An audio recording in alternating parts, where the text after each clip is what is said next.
देवभूमि हिमालय में सबसे सुंदरतम स्थान,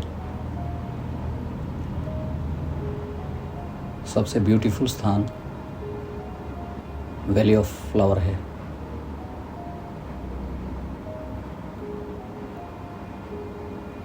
उसको हिंदी में फूलों की घाटी कहा जाता है। वो इतना सुंदर स्थान है कि हम ऐसा कह सकते हैं कि वो जेम ऑफ हिमालय है। स्वामी राम ने अपनी पुस्तक में भी हिमालय की ये जो घाटी है, फूलों की घाटी, उसका वर्णन किया है। स्वामी विवेकानंद जी ने भी फूलों की घाटी का वर्णन किया था। 2019 में हमारे मित्रों की यात्रा फूलों की घाटी में हुई। फूलों की घाटी में प्रवेश करते ही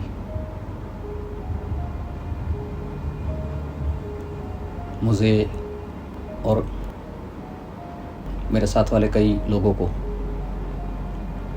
आत्मिक अवस्था का अनुभव हुआ। वो सभी लोग आत्मिक अवस्था में चले गए। विशेषतः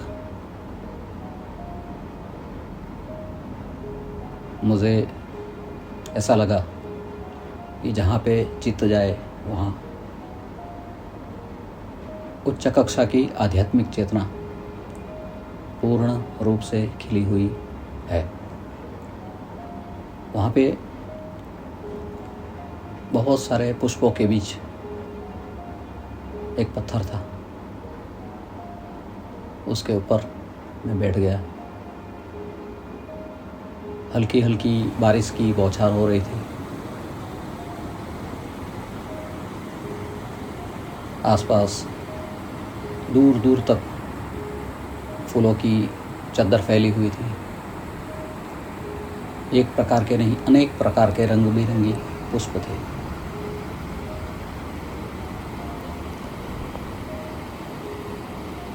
वहाँ बारिश के कारण बहुत सारे बादल छाए हुए थे। बीच बीच में कभी बादल खुल जाते तो आसपास के सुंदर दृश्यों का नज़ारा दिख जाता था। हिमालय के शिखर दिख जाते और वो शिखरों पे बर्फ़ जमी हुई थी और वो बर्फ़ से, वह ग्लेशियर से पानी के झरने बह रहे थे।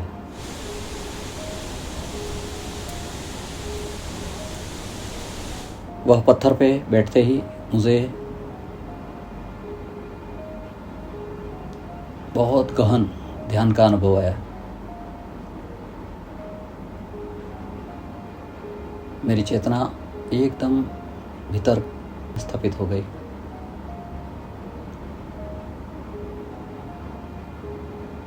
और लग रहा था मैं असंख्य आत्मिक प्रकाश वाले व्यक्तियों के सानिध्य में बैठा।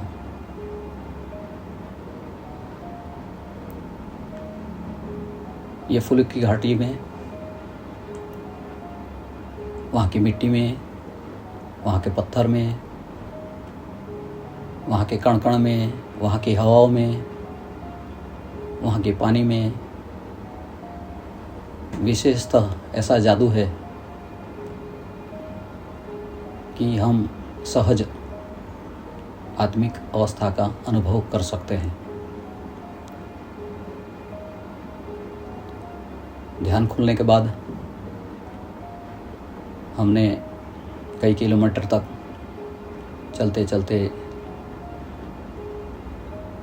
ये घाटी की सुंदरता का स्वादानुभव किया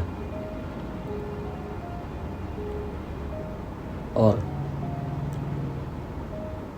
मुझे विशेषतः ये अनुभव आया कि जो भी पुष्प पे, जो भी पौधे पे जो भी तृण के स्टेम पे मेरी दृष्टि जाती तो उसकी चेतना प्रकाशित हो उठती थी और हृदय में आनंद का भाव प्रकट हो जाता था।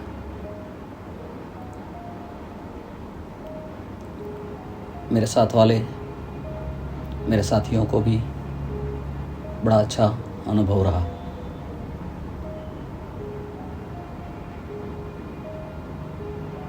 यात्रा के दौरान बीच में एक जगह ऐसा अनुभव आया कि लगा कि यहाँ की प्रकृति हमें कुछ देना चाहती है, तो मैं वहाँ रुक गया और वहाँ पे स्वतः ही मेरा शरीर गोल गोल गोल घूमने लगा और वहाँ की वैली की पूरी चैतन्यमय सृष्टि का अनुभव आने लगा।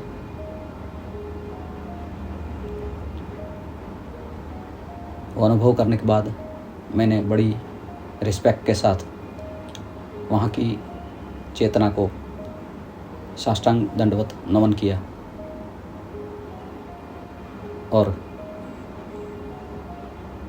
वहाँ से हम वापस आने लगे। वहाँ पे हमने हमारे साथ हमारे आए हुए गुरु बंधु धर्मेश भाई का जन्मदिन का सेलिब्रेशन किया। वह सृष्टि में ऐसा जादू है कि उसको छोड़ने का मन नहीं होता है। तो शाम होने को थी तो हम धीरे धीरे धीरे रिटर्न हुए। तो हम रिटर्न हो रहे थे तब हमारे मित्रों ने हमें बताया कि एक इज़राइल की महिला थी फोटोग्राफ़र, उसके साथ उसका पति और 3 बच्चे आए थे। जब मैं ध्यान में चला गया था तब वह महिला ने मेरे बहुत सारे फ़ोटोग्राफ लिए थे। तो नीचे उतरते हुए रुकते रुकते प्रकृति का आनंद लेते लेते हम वापस आए। तो आने के समय ऐसा अनुभव हो रहा था मानो हम स्वर्ग से फिर से नीचे पृथ्वीलोक में आ रहे हैं। तो मेरा ये अनुरोध है, जो भी यात्री फूलों की घाटी जाए वह वहाँ जाके वहाँ के चैतन्य का, वहाँ की खूबसूरती क्या अनुभव करें। नमस्कार।